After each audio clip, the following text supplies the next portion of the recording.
Cinema ready ఉంది, నువ్వు వస్తలేవు అంటే ఇది వేద్దామని అడిగిండు ఆయన. రైట్ అమ్మా, పెద్ద పగలవంది ప్లాన్ వేసి ఏదో ఒకటి ఇచ్చేద్దామని కాదు. సినిమా దీనికి ఈ సినిమా గురించి ఎప్పుడు తొందరపడలేదు. దీనికి పర్ఫెక్ట్ రెడీ చేసినాకనే వద్దాం అనుకున్నాం. సో ఫిల్మ్ రెడీ ఉంది ఇప్పుడు.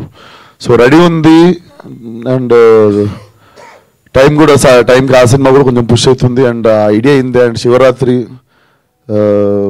ఐ థింక్ సినిమాకి ఒక ఎనర్జీ ఉంటుంది. మనం తీస్తున్న రోజులు దానికి ఒక ఎనర్జీ ఫామ్ అవుతుంది.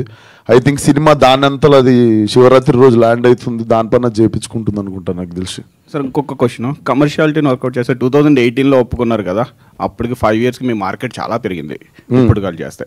సో దాని నుంచి మీరు రీవర్క్ అయినా చేశారా ఇప్పుడు, లేదు అంటే ఎలా? లేదు సార్, అప్పుడే ఏ షాటు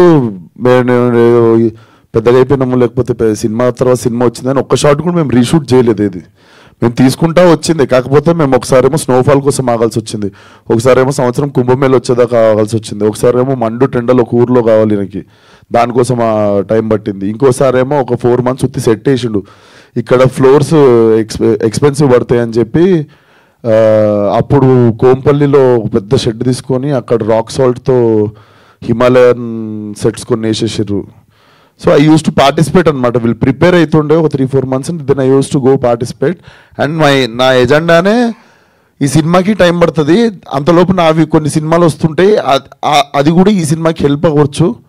సో అట్లా చేసుకుంటూ పోతే 3-4 years పడుతుందని ఈజీగా అప్పుడే గెస్ చేసాం ఈ సినిమాకి. మీ హార్డ్ వర్క్ కూడా తెలుస్తుంది. సో అప్పటికి ఇప్పటికి కొన్ని మీ యొక్క రెమ్యునరేషన్స్ కూడా ఏమన్నా పెంచుకున్నారా ఈ సినిమాకి? ఏం లేదు సార్, క్రౌడ్ ఫండింగ్ కదా, నేను కూడా క్రౌడ్లోకి వెళ్ళి వచ్చేసిన. ఇంకా అయితే మీరు కూడా షేర్స్ ఉంటాయి. Okay sir, all the best. Vishwak, thank you sir. This is Dev from I dream. నమస్తే బ్రో. సో క్వశ్చన్ ఏంటంటే, నాన్ కార్డువల్ అని ఒక సినిమా వచ్చింది 2009లో బాలాగారి డైరెక్షన్లో, తమిళ్. నాకు కొన్ని అలా అనిపించినాయి, కానీ తొంబాడ్ అని ఇంకో సినిమా వచ్చింది సార్. సో ఆ సినిమా కూడా చాలా టైం పట్టింది మీరు చేసే ఎక్స్పెరిమెంట్స్ వల్ల. సో ఆ సినిమా, అలాంటి సినిమా మళ్ళీ రాదనుకున్నాను నేను. సో మేము ఎక్స్పెక్టేషన్స్ ఆ రేంజ్లో పెట్టుకోవచ్చా? డెఫినెట్లీ నేను నా సినిమాని ఏ సినిమాతో కంపేర్ చేయను. Definitely this will be one of it's kind. నువ్వు ఆ సినిమాలతో కంపేర్ చేసి అడిగితే